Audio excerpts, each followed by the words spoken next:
ನಮಸ್ಕಾರ ಪ್ರಿಯ ವೀಕ್ಷಕರೇ, ಮೂಡಲ ಧ್ವನಿ ಹಳ್ಳ ಪಬ್ಲಿಕ್ ಪವರ್ ಕನ್ನಡ ಯೂಟ್ಯೂಬ್ ಚಾನಲ್ಗೆ ಒಮ್ಮೆ ಸಬ್ಸ್ಕ್ರೈಬ್ ಮಾಡಿ, ಬೆಲ್ ಐಕಾನ್ ಪ್ರೆಸ್ ಮಾಡಿ, ಹೊಸ ವಿಡಿಯೋಗಳನ್ನು ನೋಡ್ತಾ ಇರಿ. ಶೇರ್ ಮಾಡಿ, ಲೈಕ್ ಮಾಡಿ, ಕಮೆಂಟ್ ಬಾಕ್ಸಲ್ಲಿ ಕಮೆಂಟ್ ಹಾಕಿ.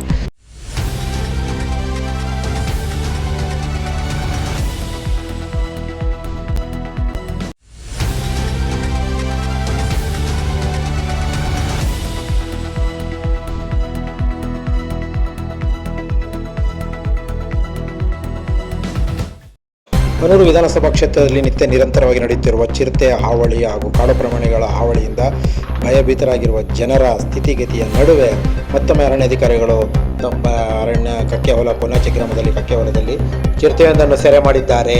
ಮಲೆಮಹದೇಶ್ವರ ಬೆಟ್ಟ ಪಂಚಾಯಿತಿ, ಪೊನ್ನಾಚಿ ಪಂಚಾಯಿತಿ, ಗೋಪಿನಾಥ ಪಂಚಾಯಿತಿ ಸೇರಿದಂತೆ ಇತ್ತೀಚೆಗೆ ಚಿರತೆಗಳು ಉಪಟಳ ಹೆಚ್ಚಾಗಿರುವುದರ ಬಗ್ಗೆ ಗಮನಹರಿಸಿದ ಶೀಘ್ರ ಕಾರ್ಯೋನ್ಮುಖ ಅರಣ್ಯಾಧಿಕಾರಿಗಳು ಬಲೆಯನ್ನು ಹಾಕಿ ಅದನ್ನು ಹಿಡಿಯುವಲ್ಲಿ ಬೋನಿನಲ್ಲಿ ಅದನ್ನು ಹಿಡಿಯುವಲ್ಲಿ ಯಶಸ್ವಿಯಾಗಿದ್ದಾರೆ.